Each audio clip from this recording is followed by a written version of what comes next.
Hello and good afternoon. Thank you so much for everyone joining us in person and online. My name is Alexis Smith, and I am the Educational Exchange and Event Program Manager with the Office of International Programs. And this is Foundations of Global Health in conjunction with the International Orthopedic Trauma Collaborative. Just a little bit about the Foundations of Global Health series. Global health is an area for study, research, and practice that places a priority on improving health and achieving equity in health for all people worldwide. Global health emphasizes transnational health issues, determinants, and solutions, involves many disciplines within and beyond the health sciences, and promotes interdisciplinary collaboration, and is a synthesis of population-based prevention with individual-level clinical care. And that is from the Consortium of Universities for Global Health. Global health is a varied and rich discipline to which many healthcare providers, researchers, and faculty aspire to being professionally engaged. With our being a globally connected world, this ongoing programming through the Office of International Programs is designed to feature those in our KUMC community engaged in the field of global health. KUMC's faculty, researchers, and clinicians, our international partners, and our community partners. Presenters will share their personal journeys, educational backgrounds, mentors, books and articles that gave inspiration, challenges, lessons learned, successes, epiphanies, life-changing moments, and even the heartbreaks. The series is meant to provide a platform for both presenters and participants to participate in conversations while developing foundational knowledge and exploring best practices for engagement in the discipline of global health. And next week, it's hard to believe, is the final iteration in our series in partnering to solve the new trauma epidemic. That will be on May 13 on complexities of pediatric trauma management. Now, Anne, I will let you introduce yourself. Thank you, Alexa. Hello, I'm Annie Patton, a first-year medical student, although I guess next week I'll be able to call myself an M2, so that's exciting. But I just wanted to say thank you to all of you guys for being here. As we are ending the academic year, I wanted to say thank you for all of those that have joined us too through this entire journey of this whole year. Through this lecture series, we have introduced the burden of orthopedic trauma in low-resource settings. We've discussed the etiology of the epidemic, the broad spectrum of diverse impacts it can have on countries, and our efforts to address this on an international scale. Our final lecture, as Alexa said, will be next Tuesday, and I hope you can all join us for that one about pediatric trauma. As health professionals, we are learning to approach the human body with precision, evidence, and clinical skill. But medicine is more than a science. It is also deeply human. Patients do not arrive in our exam rooms as blank slates. They bring with them stories, cultures, families, and often faith. Today, we're going to explore the intersection of faith and medicine, a topic that is both complex and vital to compassionate, culturally competent care. We'll take a dive into the historical ties between faith and medicine, how physicians incorporate their faith into practice, and the effect that it can have on treatment decisions. Additionally, we will look at the inner working of these faiths in professional settings. This isn't about prescribing religion or endorsing any one belief system. It's about recognizing faith as a potential dimension of health and learning how to honor it with curiosity, respect, and professionalism. As we step into increasingly diverse clinical settings, these conversations will matter. Furthermore, this conversation becomes even more essential for our organization's work on an international scale. In global health contexts, where cultural and spiritual frameworks may differ significantly from our own, understanding and integrating patients' faith perspective is not just respectful. It is often critical to effective care. Meeting patients where they are, in both body and spirit, allows us to build trust, navigate difficult decisions, and deliver care that truly heals. Today, to guide us through this conversation is Dr. Archie Heddings.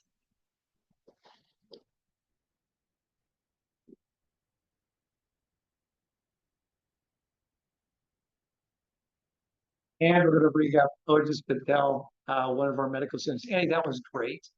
The reason or the impetus behind this lecture is because, as you know, part of the African Trauma Initiative here at the University of Kansas Hospital,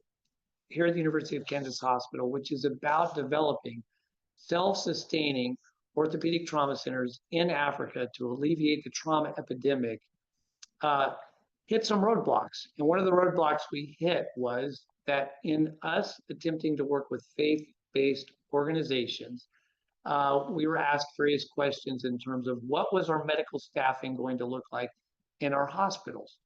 And here at the University of Kansas Hospital, we don't, just work within one faith. We work within multiple faiths.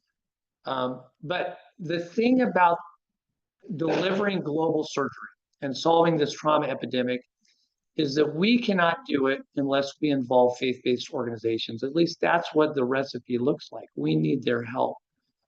But I think what we also need to do is establish what our posture is and why our posture is the way it is.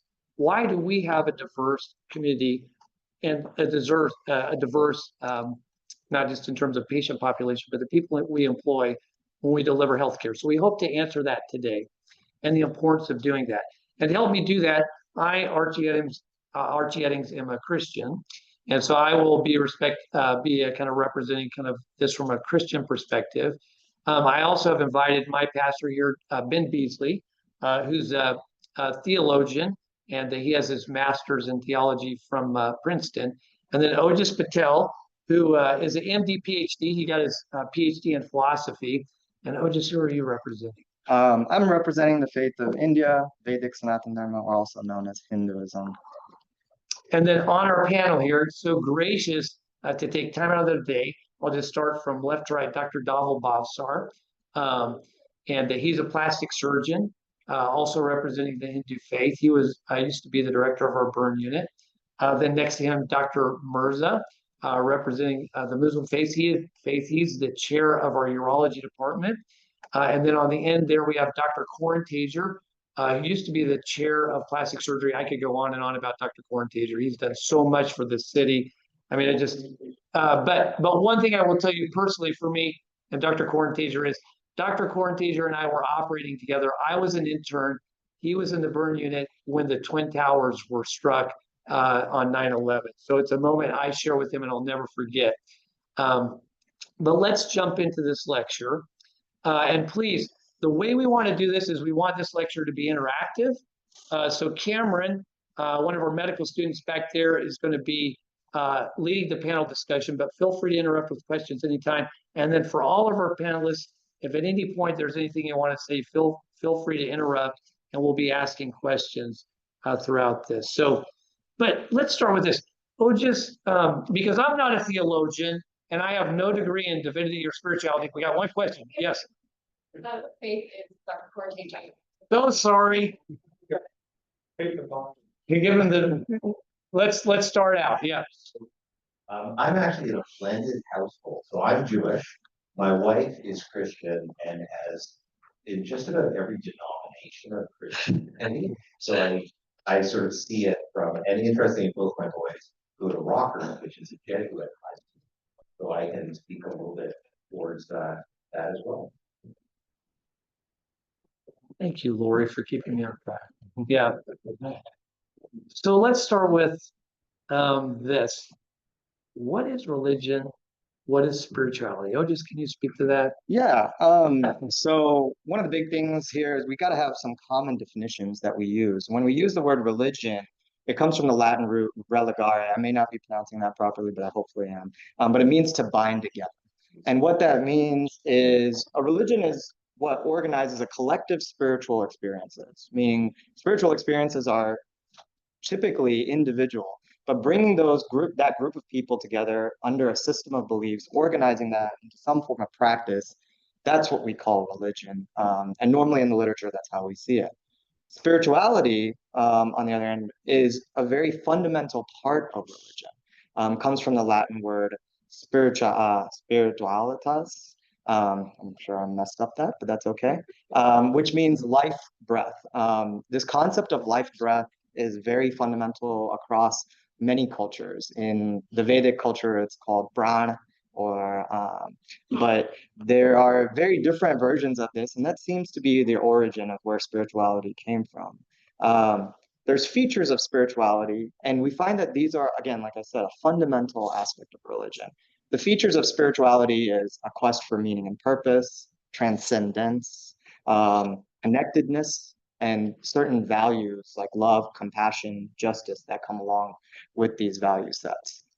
So you can be spiritual and not religious. Absolutely. Yeah, And you could be And religious without being spiritual, spiritual. vice versa. Okay. Uh, So, but we're talking about medicine specifically today. So what about how does religion or spirituality relate to medicine? Is there a history there? Yes, absolutely. And if anybody in the panel would like to add to this, I think that would be wonderful here because I only have a limited view on history. But historically, medicine or the first healers in spirit were spiritual leaders in a community, and they were also healing was seen as a divine act, just as with like shamans or healers. But then over time, sometimes what we find out is what we think religion is stagnant, but it evolves just as much as science does in its thought processes and its clarity of thinking. And so over time, these initial, herder-gatherer beliefs eventually evolve into ancient systems of medicine, which,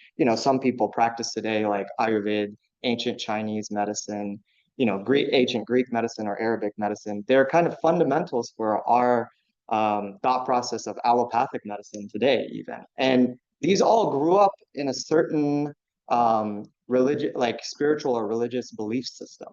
The allopathic medicine started dividing itself from the rest of medicine when the Enlightenment age and the Industrial Revolution happened.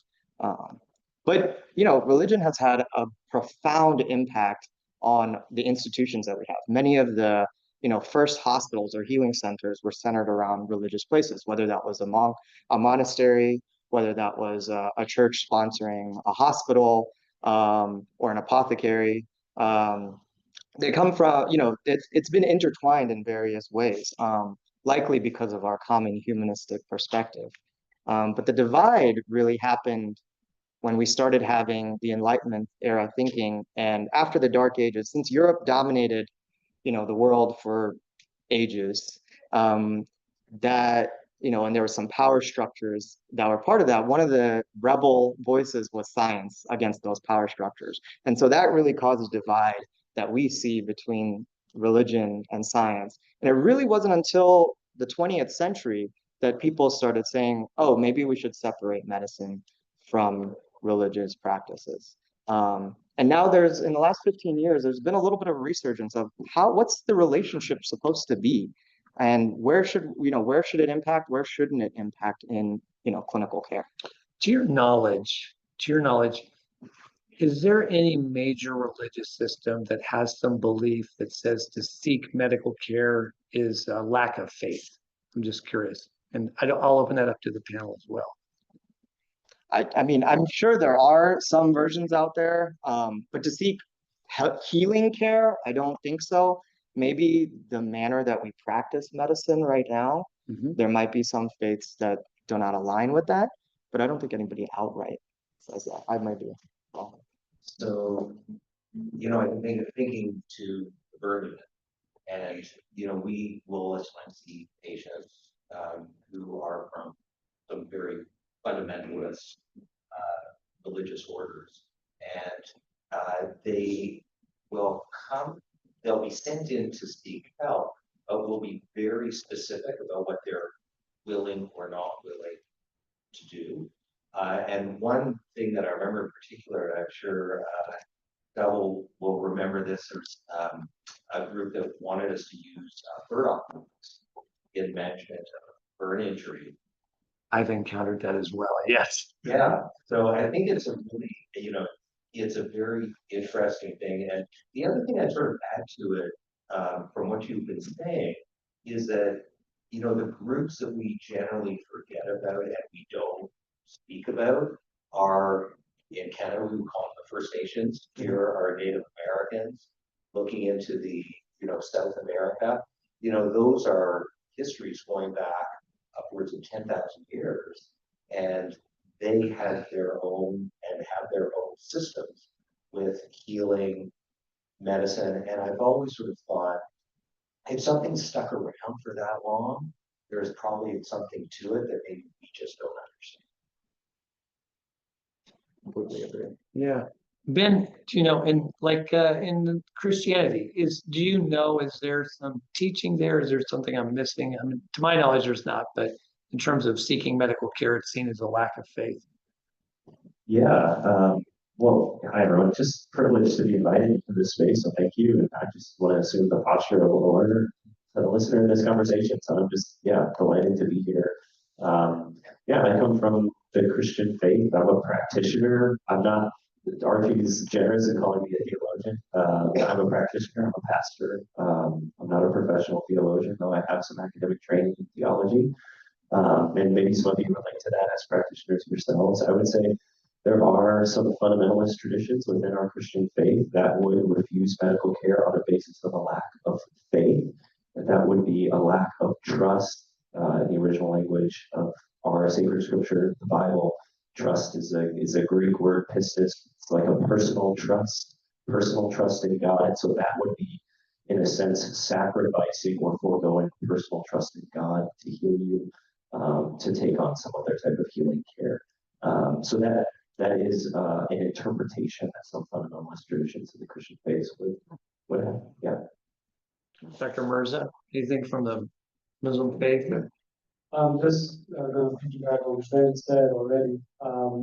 In Islam, the ultimate source of all healing is God. To seek anything other than God, therefore, is then against your faith. That doesn't mean you don't pursue medicine or seek medicine, because you do it as an aid from God. So you don't rely on it in itself, because in itself it has no power without God giving you that power. So the concept is tawakkul, which is the same as in Greek.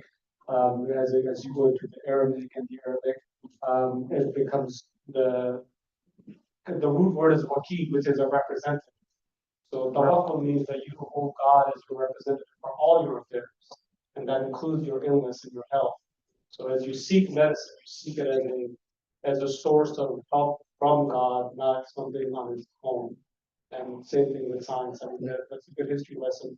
As the Islamic cultures, if you look at the golden era of Islam, like 800 AD, like 12 AD, we're a little bit ahead of the Enlightenment period, even before the Renaissance.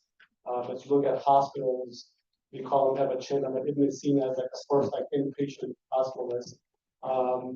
Religion holds advancement of science, because just to do like a category dissection is in Islam, this would be called bid'ah, which is, you're doing something blasphemous, like you're violating the laws of God.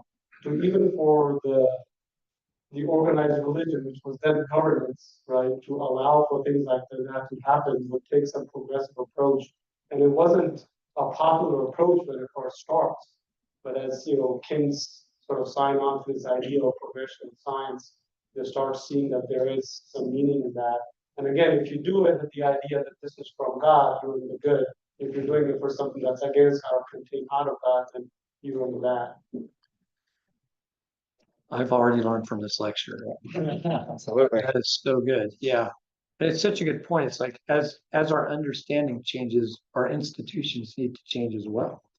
Dr. Bossar, anything from the Hindu faith from your standpoint? I don't want to say that I'm representing the faith. I have a couple other people in the room who probably can represent this much better than I can. But I would say I worked in India for about 10 years in terms of the clinical side of it before moving to US. I do have enough experience both culturally and as a physician. It's interesting. I find the Hindu faith generally very practical and very accommodating. And in this situation, in terms of the healing and then seeking help, it is very much to what is needed and what is the physician advice. There are very few incidences. I don't remember a single patient who refused care based on their faith or their belief. Usually it would be followed through. If there are some very specific restrictions within. And you've seen a lot of patients. That's a lot. That's a large number. Correct. I mean, an OPD / outpatient of intramedicine, anything less than 100 would be considered small. So, but that is very interesting. And just to put that in perspective, my clinic have 50, so he's running a clinic twice as large as mine, and he's not seen anybody refuse care because of their faith. And that's considered small. That's good. I do. Yeah. You agree that in Hinduism, or at least in India, I don't remember ever anybody refusing care based on faith. There will be some small differences in terms of some other, like I said, besides Hinduism, in India, I think it's also, there are so many faith. And we all like, grew up together, we lived together. It was very easy, the exact one.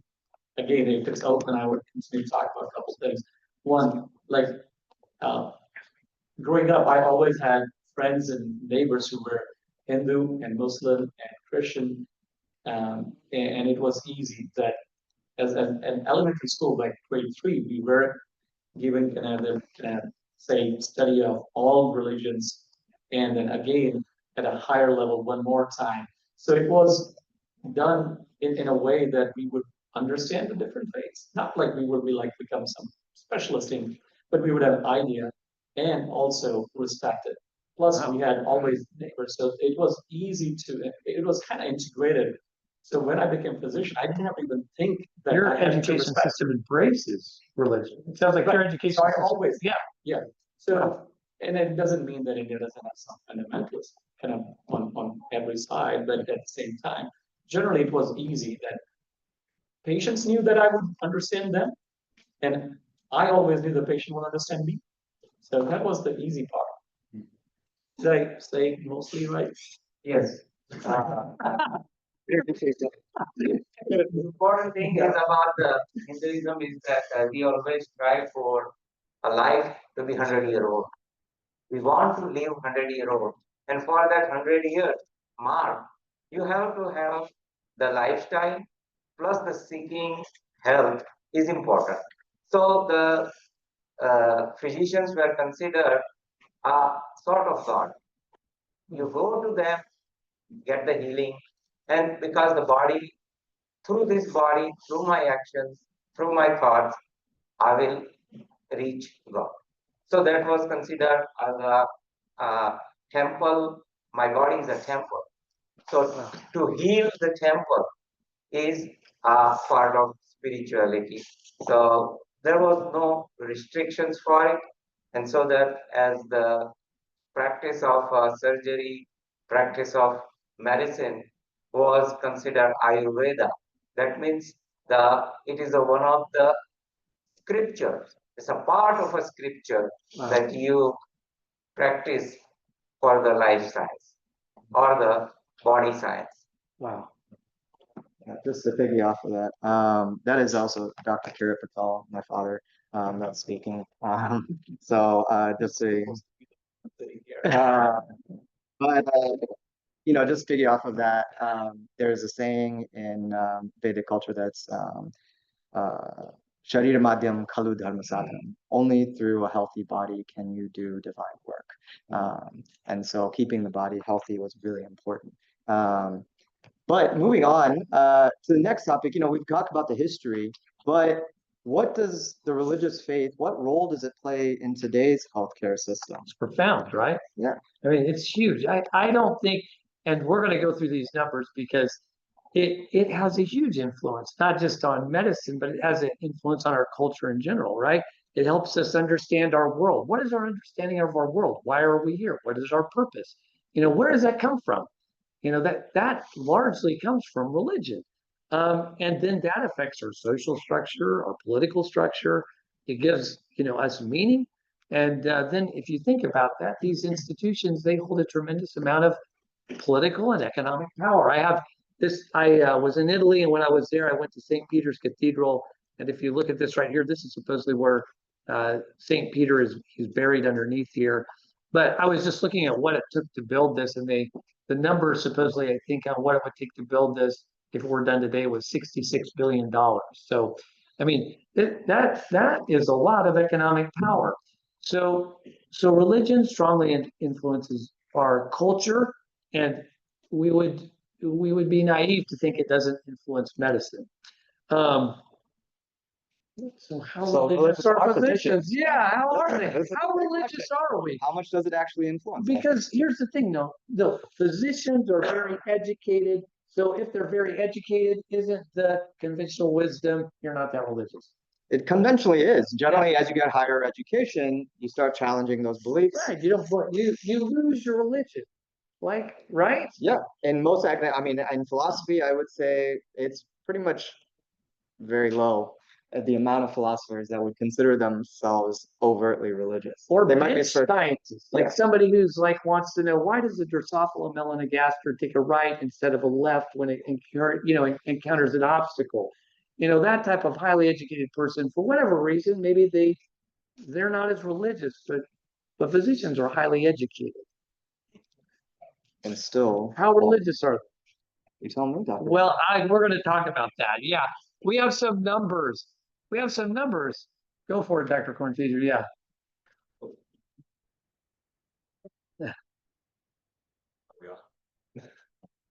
Somebody's saying. Yes. Yeah, there you go. Okay. So, I think it brings up a really interesting question is, what is religion? And is the very sort of traditional forms or traditional way we think about that, does that sort of make an individual sort of religious? And, it's interesting. So in Judaism, there are sort of three, I don't want to say levels, but it's somewhat like that. There's Reform, Conservative, and Orthodox, with Reform being viewed as the most sort of modern, the most likely to embrace modernity, and Orthodox can be, it's always been odd for me because growing up in Toronto, which has got a large Jewish community, if you drove down a street called Bathurst Street on a Saturday, you would see individuals who looked like they just walked out of 1850s Poland. And why did they decide that that was the way they needed to be? That's where things stopped. So personally, I tended to move more towards reform, but the idea of this is one of the things that this discussion is about is where does science, where does religion, where does whatever your concept of God or a higher being or something, how does that sort of fit together?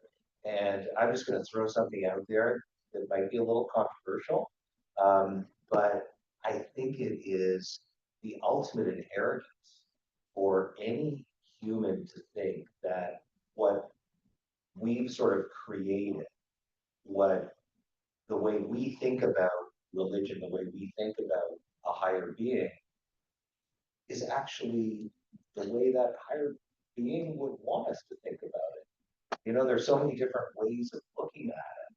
So I think it's sort of arrogant of us to think that. And then that sort of leads me to, well, if I don't really know, that leads me to be curious and to think about, the science, where does that fit into it? Yeah, I think that's a wonderful point. There's a kind of a story or a metaphor that's used in a lot of Eastern circles about whether you believe in a higher being. Some of us believe in some form of truth, whether that's grounded in what reality we see or some sort of higher truth that is more non-material in nature. And so the way the metaphor is that I've heard it, it's like a mountain. There's at the top you can see everything, and it's beautiful. And that's the peak that we're all striving to go to find what the truth is. Whether you're a scientist or whether you're someone that's deeply religious, we're trying to find these truths, and we're in that process. We have all these different methods, and we are going up the mountain, maybe by different paths. Maybe someone's circling the mountain. Maybe somebody's going straight up and going as fast as they can.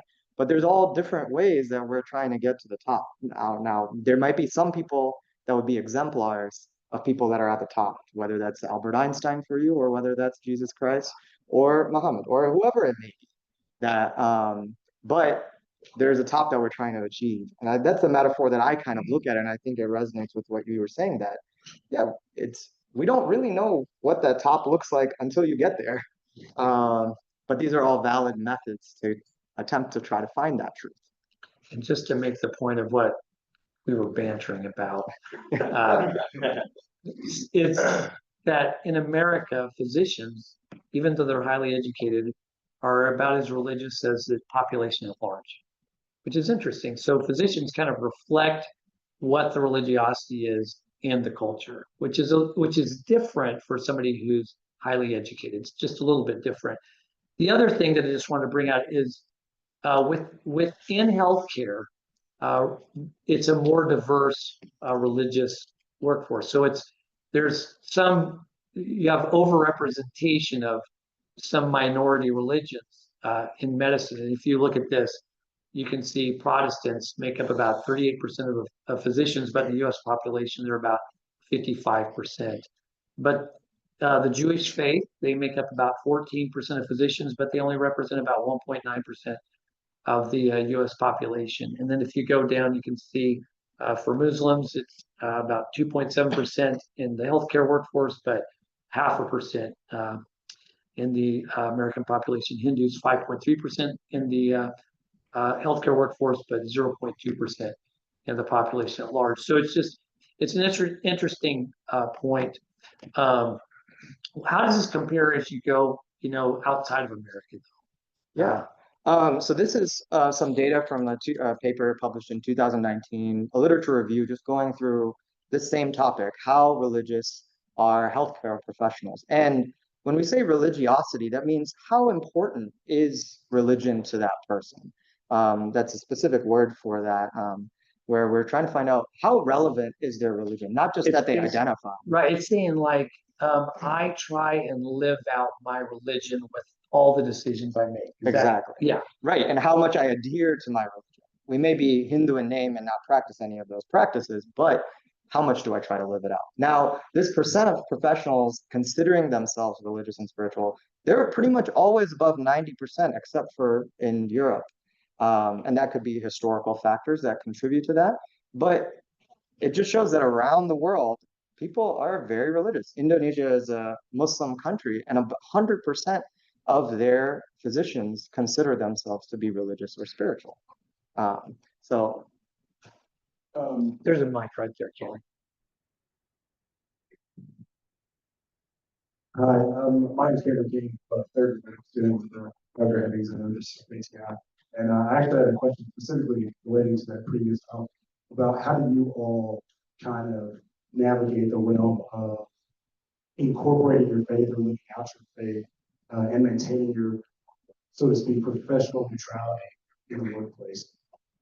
I think that's just a common question that we have as soon-to-be medical providers or young professionals of being able to kind of navigate that workspace. Yeah, I think as the Indonesian numbers show, this is easy for Muslims to do. It's easy for everybody. I'm just joking about that. That's forward.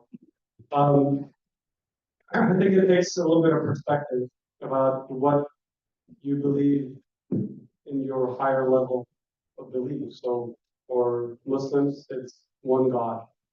God is the creator. God is the source of love. God is the source of healing. God is also the source of illness. Illness is a test for you to show your belief in God. So everything is stemming from God, whether that's good that's coming towards you or that's bad or your perception of what could be, a test. So when you look at the tenets of the faith, and this is not going to be sort of a discussion of what, on religiosity in Islam, but how physicians are able to incorporate themselves into that worldview. So what does that worldview include? It includes the idea that you leave the world a better place than you found it. Right? It includes the idea of hope. So as Muslims, we believe in the day of judgment. There's going to be this day or a period of days where the world's going to come to an end. It's going to be a calamity. It could be an earthquake, meteor shower, whatever it is, but the world's going to end. And after that day, you're going to be questioned about what you did, what you didn't do in this world. But even in that, if you look at some of the traditions, the Prophet Muhammad is asked, like, hey, what if somebody's planting a seed on that day? And what should happen? Should they abandon their planting as they see the day of judgment coming, or should they continue? And the answer, you should continue. Because even though you see the day of judgment is impending, you should not lose hope. You should continue in that hope. Okay, so that's the second thing. And the third thing that we've talked about is scientific discovery. So if you look at scientific discovery in the realm of the Islamic faith, and this is true, I think, mostly for all faiths, and maybe some differ, and we can talk about it, is scientific discovery, even though we see science and religion as some sort of difference, like, hey, science does one thing, religion does one thing. Well, religion has a really easy answer. And maybe it's convenient, like Dr. Cortager is sort of implying. It is, well, science is just a creation of God. So the story ends for Muslims over there. Like, so whatever you're discovering in science, you're just discovering God's sort of nature and what God has created. So God has put the nature in place, and you're just trying to discover why this mitochondria turned right or left. And he said, I don't think it's a mitochondria. I don't know. I don't know about that. So as it fits into my worldview, now it's simple. Okay? So as a physician, my job is to make this community a better place than when I found it. That's easy for me to do as a physician. I have plenty of opportunity for that as I impact patients, as I impact families. I'm seen as a leader. I'm resourceful because I'm rich. So I can leverage all of those ideas as a physician. Same thing for hope. Same thing for scientific discovery. So as I incorporate it into my life, it's very seamless for me. So if I live my faith, I think out of all the careers that I can pick, healthcare profession, being a physician, probably puts me in the best spot to do that.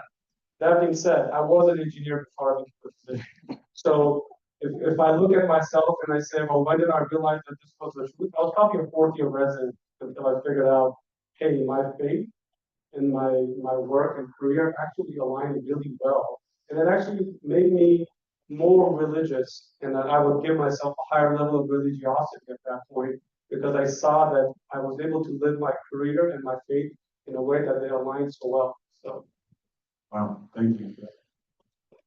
Boy, that was so good. It's true. Anybody, well, I'd love to get comments from everybody else on that question. It's true, because that thing you said at the end about your faith made you more religious, or I'm sorry, your job made you more religious. I would agree with that. When you're dealing with people that are dying, or you watch people die, or that has an impact on you. It cannot not have an impact on you. I'm really mostly curious, just personally, what Archie would say to this question. So, but you know, as a Christian pastor, my job is not to, at least as I see it, is not to grow a large church. It's not even necessarily like conversion. It's virtue formation. And so even in our Christian world, like people, when I talk to people about their motivation for what they do, whether that's being a medical professional, the question sometimes arises where it's like, okay, is everything that's motivated from a Christian perspective around this idea of conversion? And ultimately, you know, the way that we live out ethically as Christians is a consequence of our theology and how we know what we know. But that's a lack of understanding of our own understanding of who Jesus is, something we call Christology, the life of Christ. And we know who Jesus is because, or how to live like Jesus because of how Jesus loved, which is to lay down his life for others. You know, greater has no love than this, than to lay down his life for his friends. Love is seeking the good of the other. And ultimately, when we think about Christian virtue formation, we're hoping to seek the good of others in the profession that we feel like God has called us to. And so that's how I counsel people.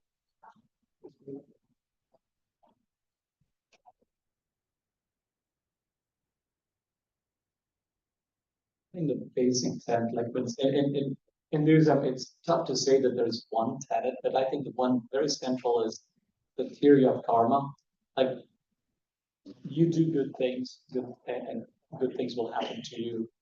That is simplification of it, but I think that is part of it. So the intent is to do good karma, not to seek the good, say, fruits or effect of it. It should happen automatically. You're not seeking, or you're not doing karma just to seek good results. But that should be the way of life. And I think it becomes easier, and like I think Dr. Mirza said it very well, that being a physician, it gives you that opportunity every single day Yeah. and automatically. And I think it's kind of both fulfilling, but then you think back, and even though I personally don't call myself as just more so spiritual, but it does bring you closer to that thinking. Yeah, this reminds me of this reminds me of what I wrote in my personal statement for when I was applying for medical school originally. And it came down to some of the fundamental values that I held, which was in Vedic culture, the ideal human is someone that has the top knowledge, has selfless love in their heart, and does selfless work. And being a physician, hopefully being a future surgeon, that was I thought this was the best way to develop those same virtues. And I think you find this in various ways, as Dr. Mirza, as Ben, as Dr. Bhavsar have been talking. You find these in various variations across various religions, these similar themes, these values that are kind of timeless, so to say. I'm gonna make one more point just to answer your question. For budding medical students and all of us as well, there is such a clean moral clarity in being a physician, even if you're not religious. It's simple. You just gotta take care of your patient. Doesn't matter if they're Jewish, Hindu, they're your enemy, they came because you shot them, whatever. Doesn't matter. What's in front of you is your patient, and all you gotta do at that moment is take care of your patient and what's best for them. So the moral clarity is beautiful in medicine. Okay, I'm gonna be the naysayer.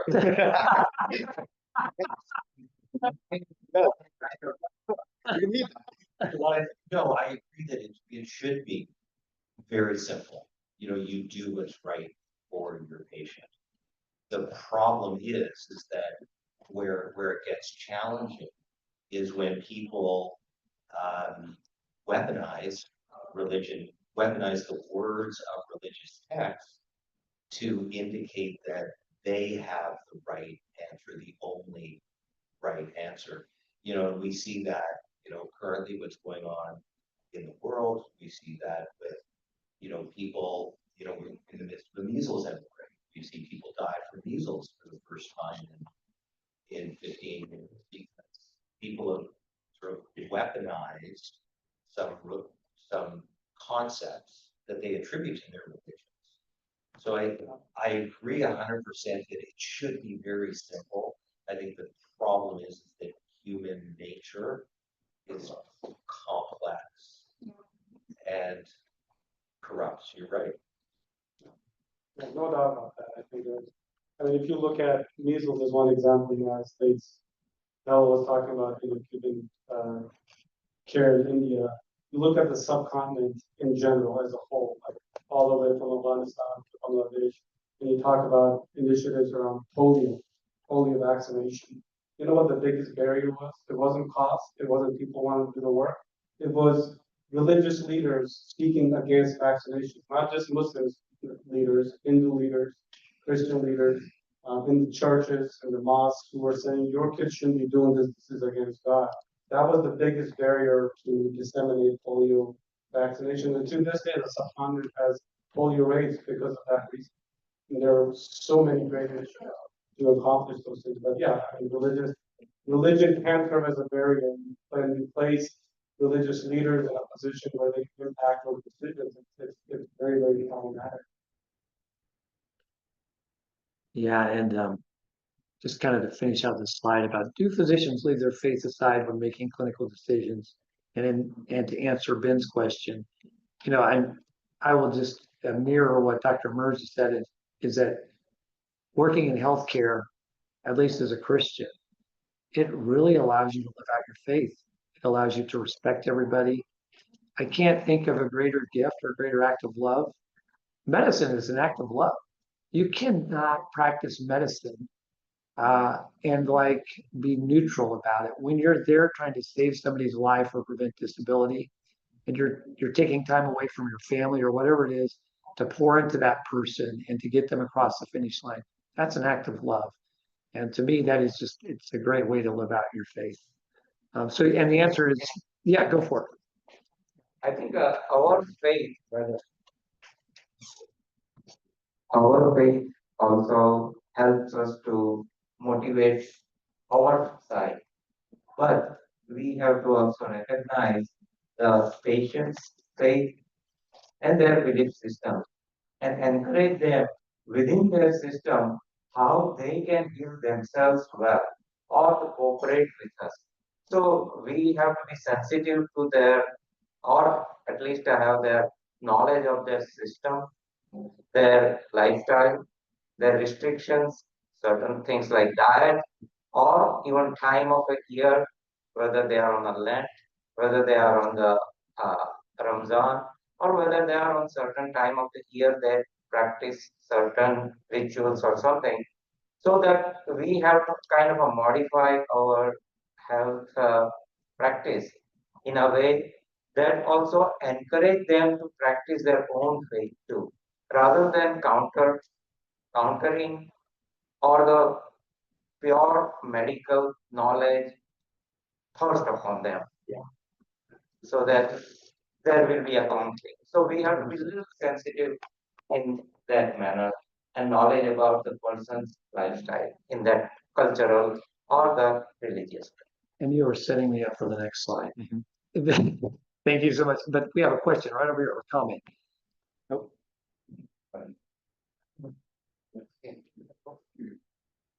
Okay.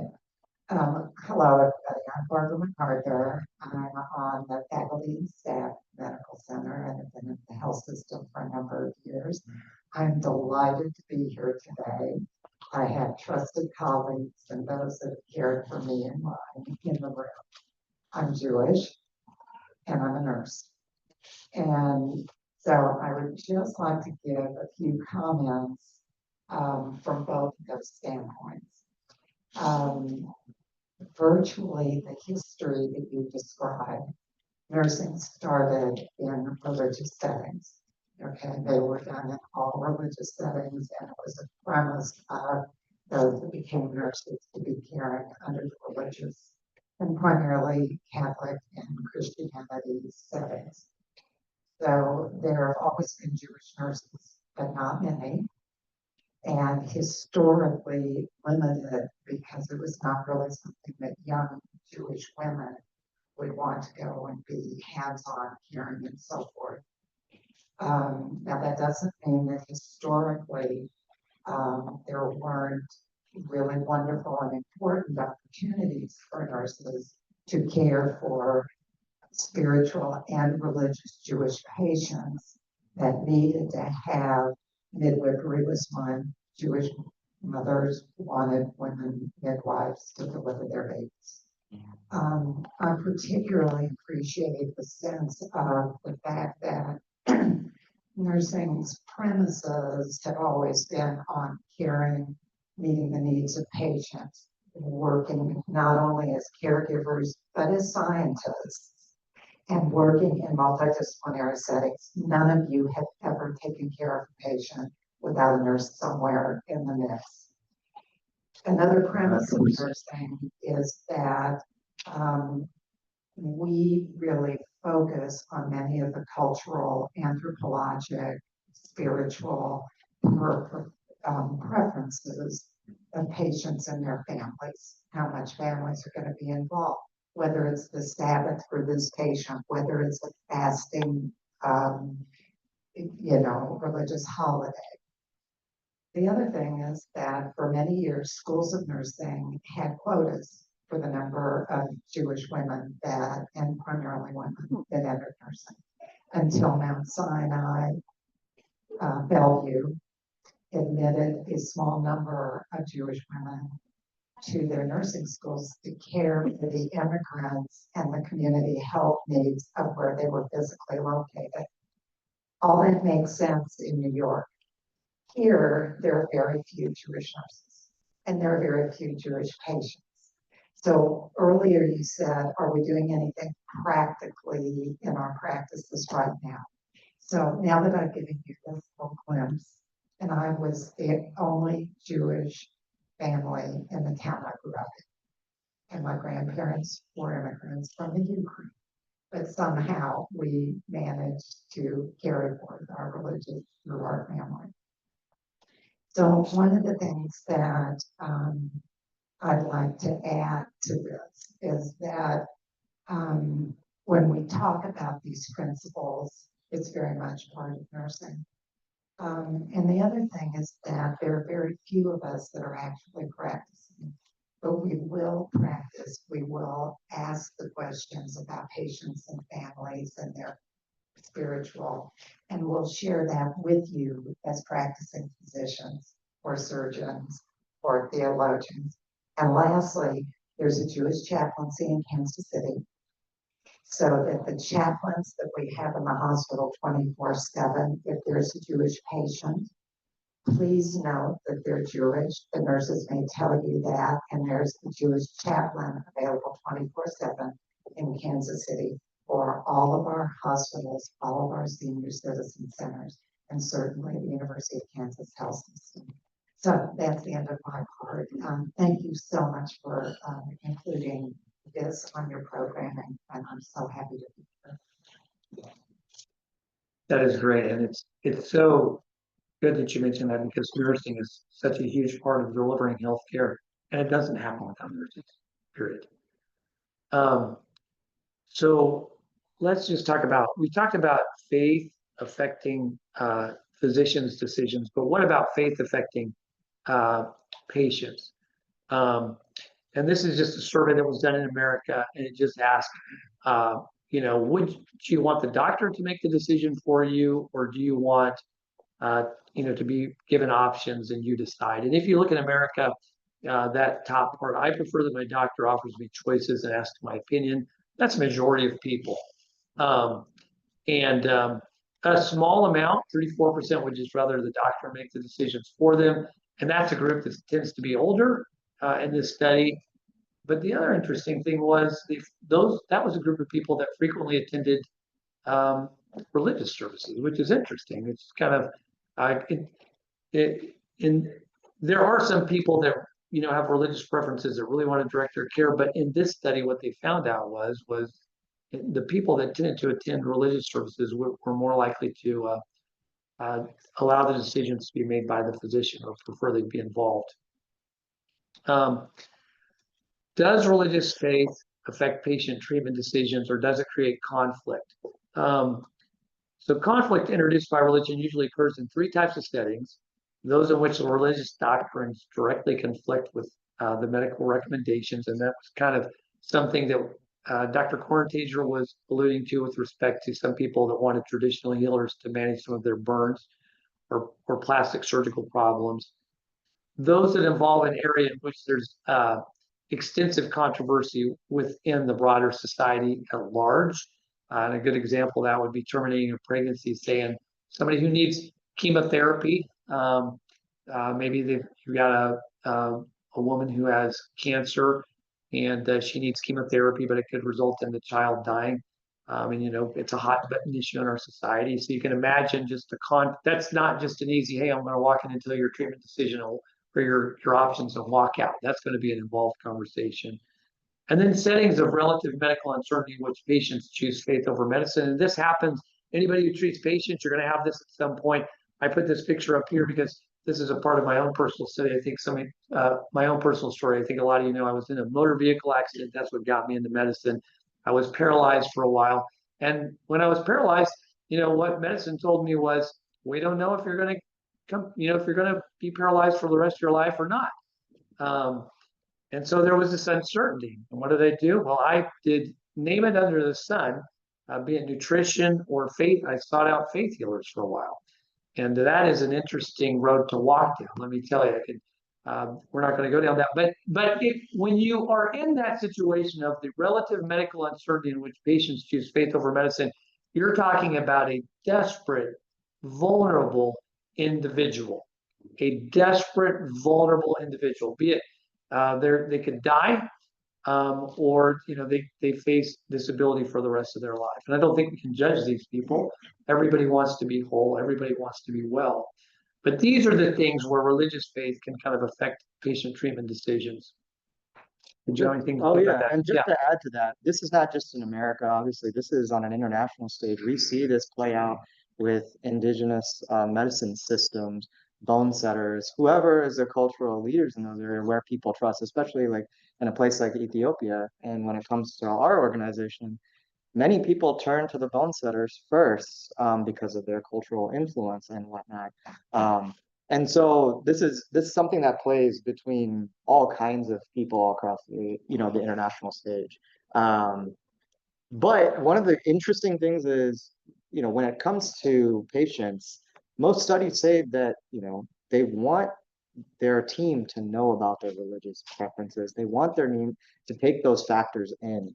And it's almost assumed that we know those now. So that kind of shows us a responsibility that we have to educate ourselves on those because it is an assumption by many patients that we're incorporating that in our care. And if we're not cognizant of that, then we could, you know, lead to some conflict that could be avoided when if we just were educated. I know many nursing schools have an education program where they go through different religions.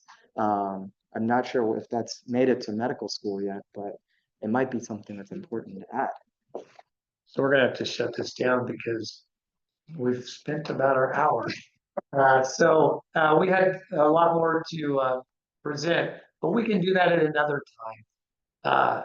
I think this has been very helpful, and I want to give our panelists time to respond to at least one more question or topic, and that is, do religiously diverse healthcare teams, do they aid in the delivery of care, or are they a hindrance in the delivery of care? And I'll let Otis start so you guys can think about it, and then we'll just head across the panel. Yeah, so I looked into this a little bit, and this is some data from actually 2022. But this is actually from a Journal of Management. This is not just for healthcare teams. This is for all kind of organizations and businesses. And they were looking at what makes a good, favorable outcome or an unfavorable outcome in diverse teams.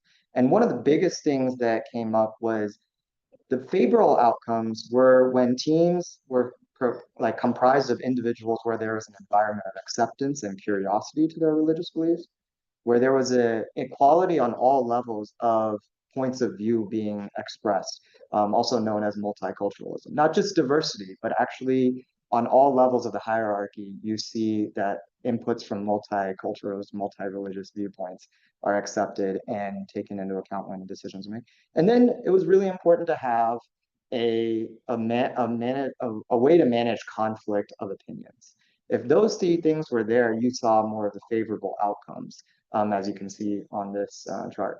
When those things weren't there, when there was a social hierarchy based on religion, when there was a groupism that formed within the group, if let's say there were two factions, then we wouldn't see as great of a performance in productivity and delivery of care. And this was also done in actually healthcare settings. One study took 66 healthcare teams in Dubai, clinical and surgical, and found that these teams were more effective than a homogenous team. They were more effective until they got to a tipping point if there was some groupism. I mean, you just have more ideas being presented. Exactly. And if you can discuss that in a diplomatic fashion, it seems like that's the best way to come up with a good solution. Yeah. And even in surgical teams where sometimes it's like, okay, that's pretty straightforward. There's a clear director on how things are done, that they benefited the most from diversity, actually, which is attributed to diversity in the thinking process and analyzing the problems that we have at hand, as well as the extraction of important information from our patients that were vital for clinical decision making. So that's kind of my view on understanding it. There is a balance point, and it does take some humanity to really make sure that teams work. But I think there's a lot of benefits to it. The benefits outweigh the costs. Any comments from our panel? Everybody's very busy there, I know. So As much as diversity is the norms, I think it's much more acceptance of diversity. So I don't have to have everybody on my team representing, say, all religion, but everybody on my team accepting and respecting of all religions is what's the most important. I mean, having that like diversity obviously helps. Say, patient was a Somalian refugee coming to receive healthcare in the United States first time. If that person sees someone on the other side who is more close to them, will be much more trusting of that person and will be open to care discussion.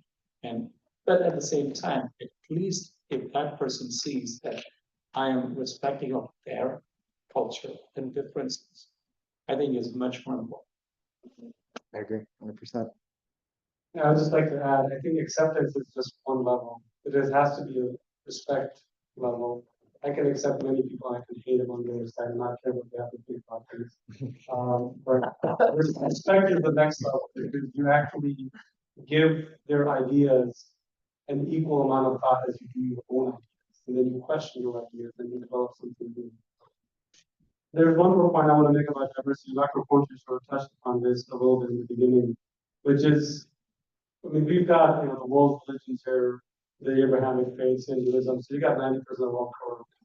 But there is this huge underrepresentation in the world of people who are not even at the table who are Caucasians, the Native Americans being amongst the top of that group in America.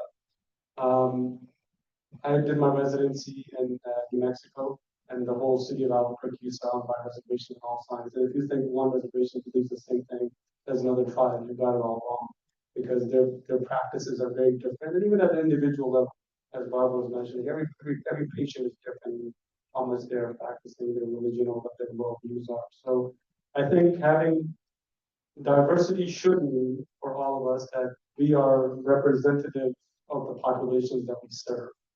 And I think that should be the goal of diversity, whether you're providing services in Africa or whether you're providing services in Kansas City. So I think that is the beauty of it. Until you bring that viewpoint in, I can probably manage somebody with an Abrahamic faith pretty well, because we believe similar things about the world.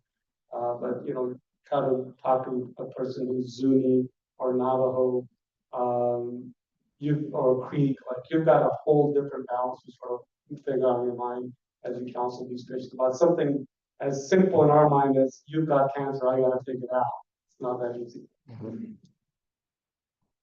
Ben, Dr. Corntager, anything you want to say? I really, I thought that was incredibly well said. One other thing that I do think is worth mentioning is that if you look at the people in pastoral services, the ones that I've interacted with here and at other hospitals, I think one of the tremendous things that they do is have that broad knowledge of other faiths. And, they are able to, I think, generally go in, there's no desire, to try to convert or change or modify they can be great listeners. I think that that's a group that is really important for us to learn. Thank you so much. Let's give our panelists a hand.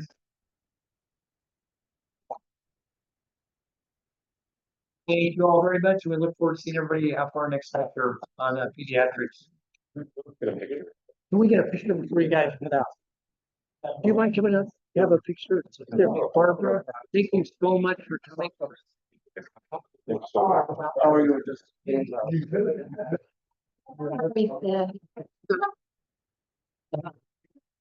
okay.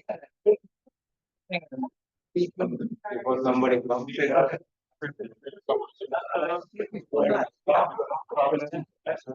I don't know how to jump in, but. No, come in. Yeah. Everyone's got